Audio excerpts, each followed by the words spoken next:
with a final royal salute to Elizabeth II.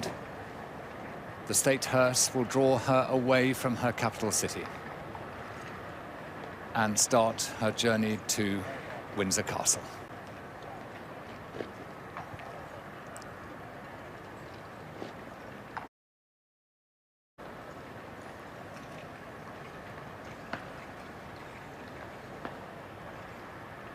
The royal cars will come forward. Members of the royal family will join them as a sister salutes her brother there. It will be for the Princess Royal and her husband, Admiral Sir Tim Lawrence, to once again escort the Queen on her journey.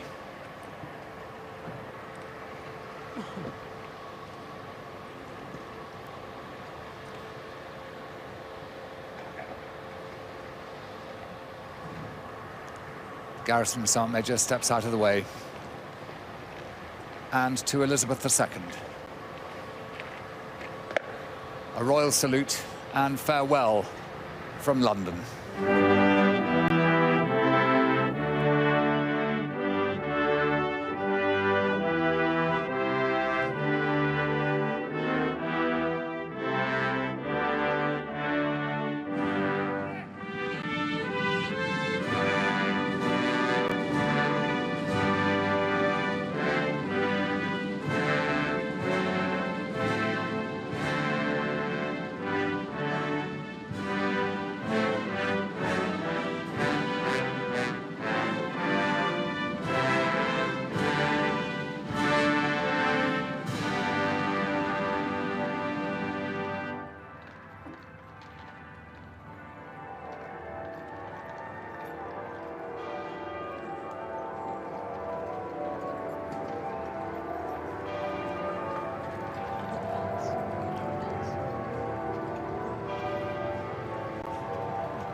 The national anthem is played as the bells of Westminster Abbey are rung fully muffled.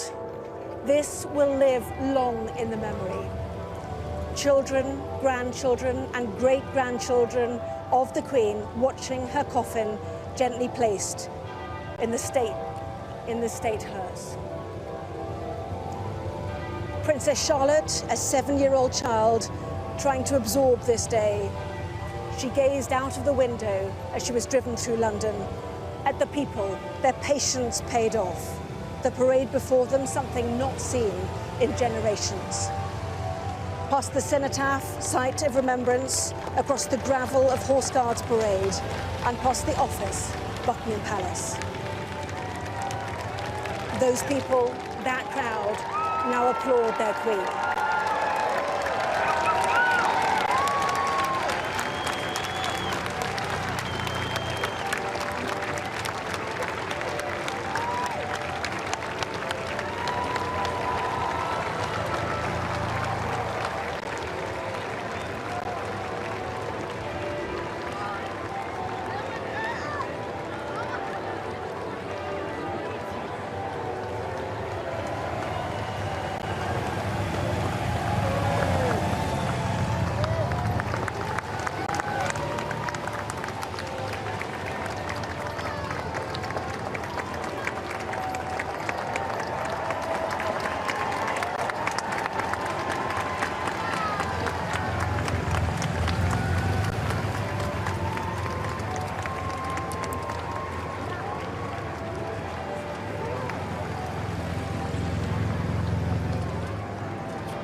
passing the Household Cavalry Mounted Regiment.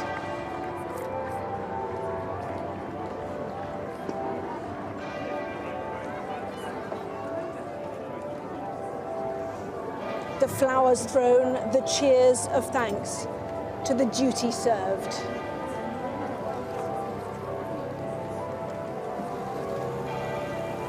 As the people pay tribute to this remarkable woman. London has played its part in the start of this final journey for a truly remarkable monarch.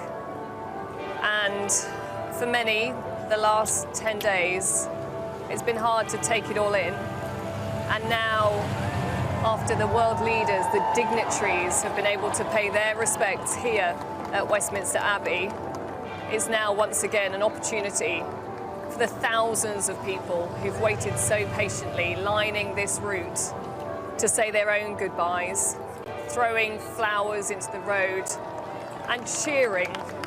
There is a lightness to this moment, a celebration of a life well lived after the solemnity that we saw at Westminster Abbey. An incredibly dignified and emotional service that really represented every facet of her life and everything that really mattered to her. There is an enveloping experience of sound now and throughout, contrasting the intensity of the silence we saw in Westminster Hall. And it began really with the massed pipes and drums as they arrived here at Westminster Abbey, really setting the tone for this military spectacle, the like of which many of us have never seen and are unlikely to ever see again.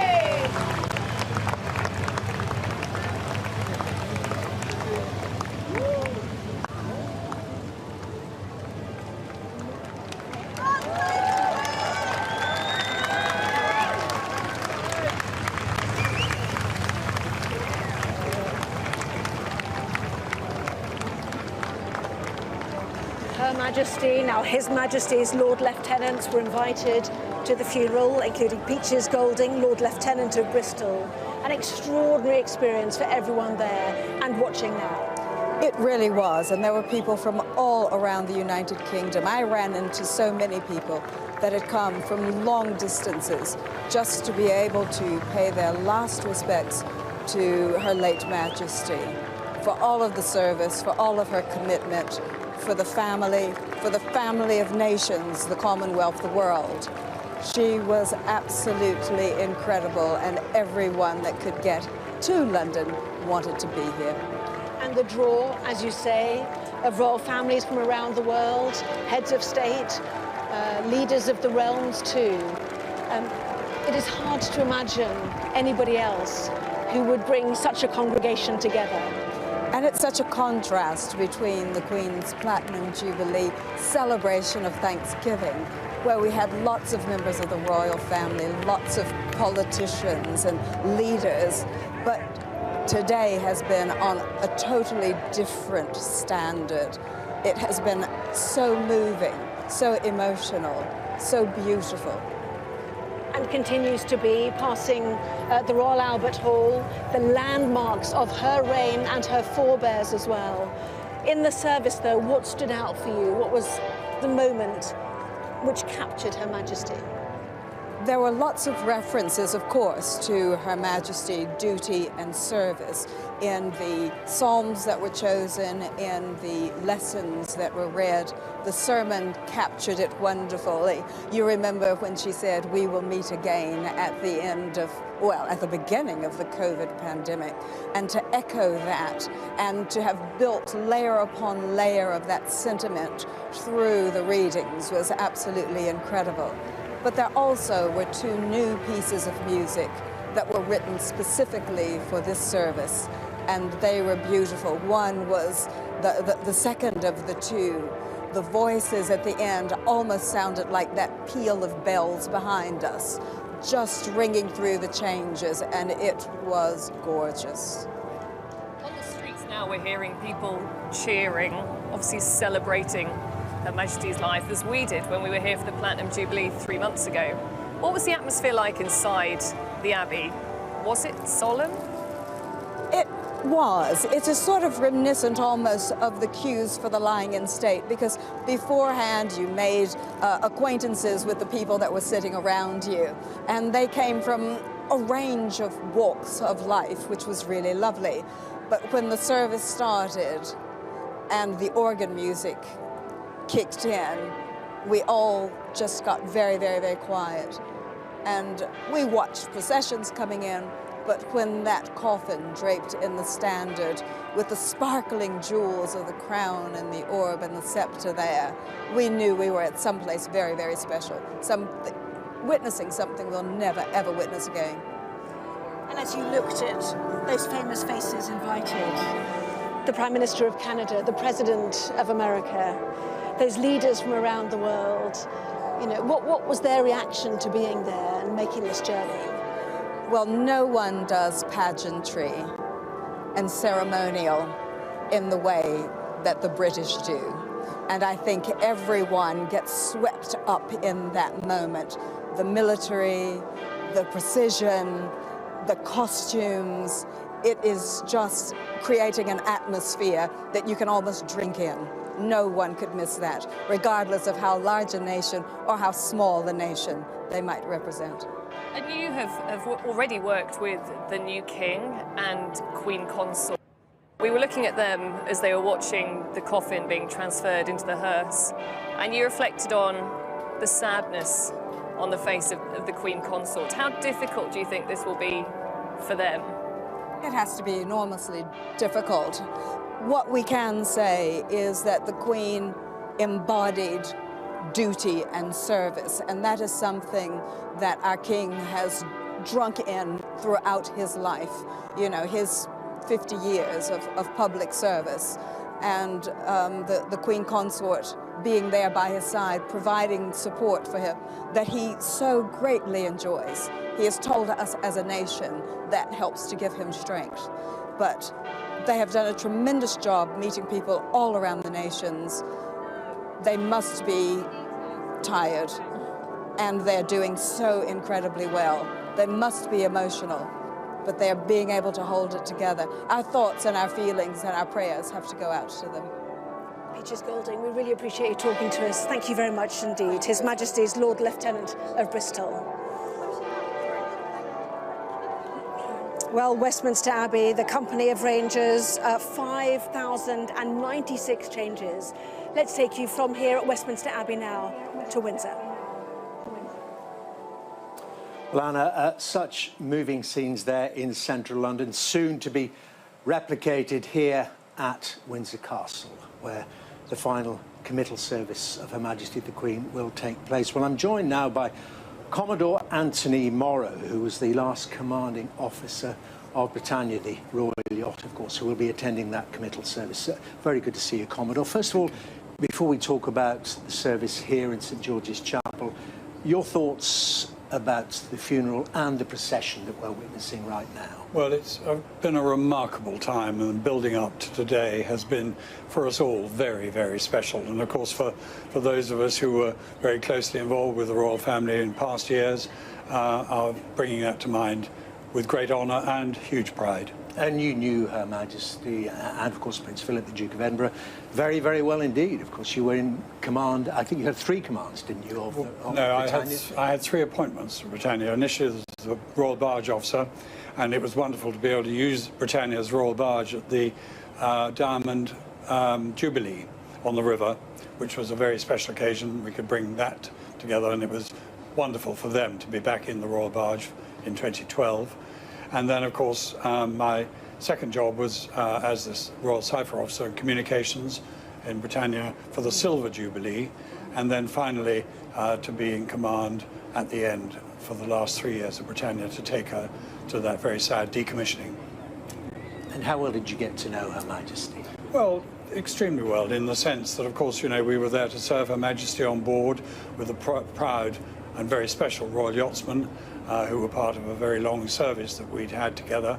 And so they were much loved by, enjoyed also by the royal family and the Queen particularly, with a lot of the sailors. And of course, Her Majesty and Prince Philip knew Britannia from the outset.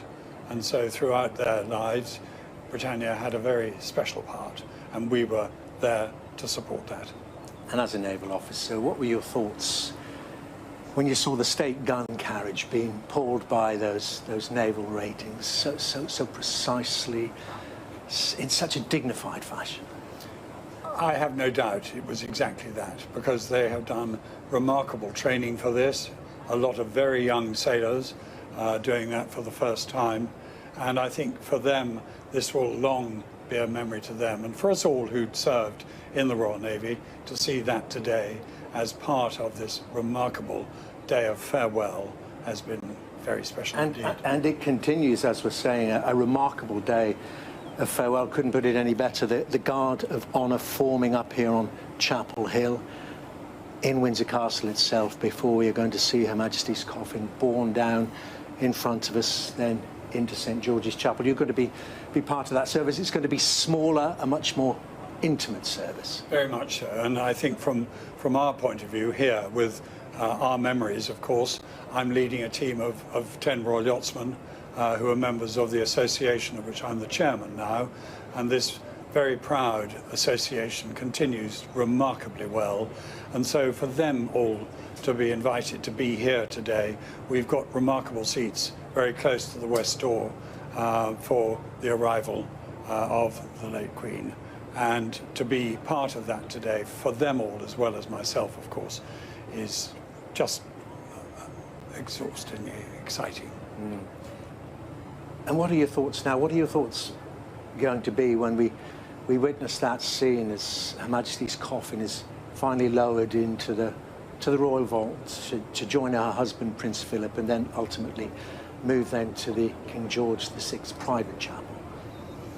Well, of course, you know, for us all, it's an extremely poignant time because of the close connection we in the chapel today have all had with Her Majesty, Prince Philip, and all the members of the royal family. And of course, it will be hard for them all, and us all too, but a remarkable moment also for our new king, who knew us all so well and has stepped off with great pride and great dignity. And the King, a naval officer himself. Absolutely. And so we feel that very strongly, and that relationship, I'm sure, will always be there. It is the case, though, isn't it? It's the case at all funerals, that is when it finally sinks in, the final committal. We've been in mourning for the last 10 days or so. I mean, is this the wrong phrase to use? We've kind of got used to it, but now it's